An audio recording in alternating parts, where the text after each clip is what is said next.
font phoniif ashama akkam nagaa jirtu keessummoonni keenyas qeerroon keenya martu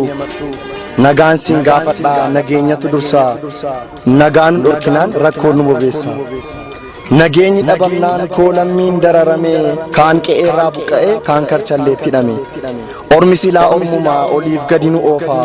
madaa qooruudhaaf jedhe nu dhiigsuuf ittuu horfa tokkummaan keenya jibbee nu diiguuf shira xaxa nuti ijaarannee jirra haajaan isaan ba'u fiixa faayidaa keenya jibbee badii qofa nuuf hawwa daandii qajeelaa duuchee nu oofa gara bowwaa gammachuu keenya jibbee gadda keenya ililcha shirri diinni kee kun xaxu na bobeessa garaacha shira nu diiguuf xaxu mataa sheettaa maramu oromoo koo facaasuun tasuma hin danda'amu garaan koo gubatee fudhatee naan fiiga qomoo kootu miidhame kanaaf onneen na dhiiga abshiraa nutu waliif jira alagaan alaguma numatu waliif fira nutu waliif birmataa hiddi keenya cimaadha jabeessaa wal qabadha an kanuman dhaammadha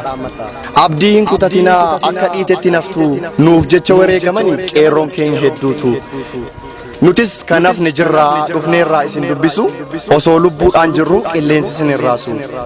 onneetu machaa'ee hadhootu diddigaa jabaadhaa qeerroo koo foontu fooniif dhiigaa ayii yaalammii koo liishoo qorraarra ciistu kan nu saamanii badan dabilfeesii uffatu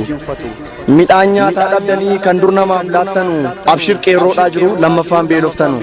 osoo qe'ee qabdanuu qe'eerraa buqqaatanii osoo saba qabdanuu dirreetti gatamtanii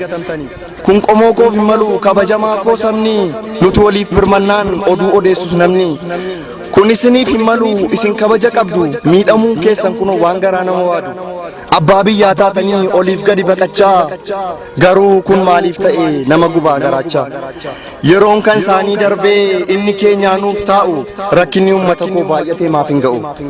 hanga yoomii rakkannaa furmaanni yoomi laata qomoon koo badii malee beelaan maaliif gubata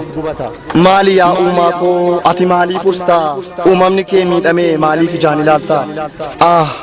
of hin beeku nan iyyaa an calliseen odeessaa dubbatamee hin dhumu gubaan garaa koo keessaa oliif gadi oofamaa koo maaliif dararamu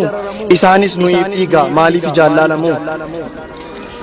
jirra isiniin jennee dhufneerraa gulufa xiqqoo isheenuuf obsaa jijjiiramni dhufa qeerroo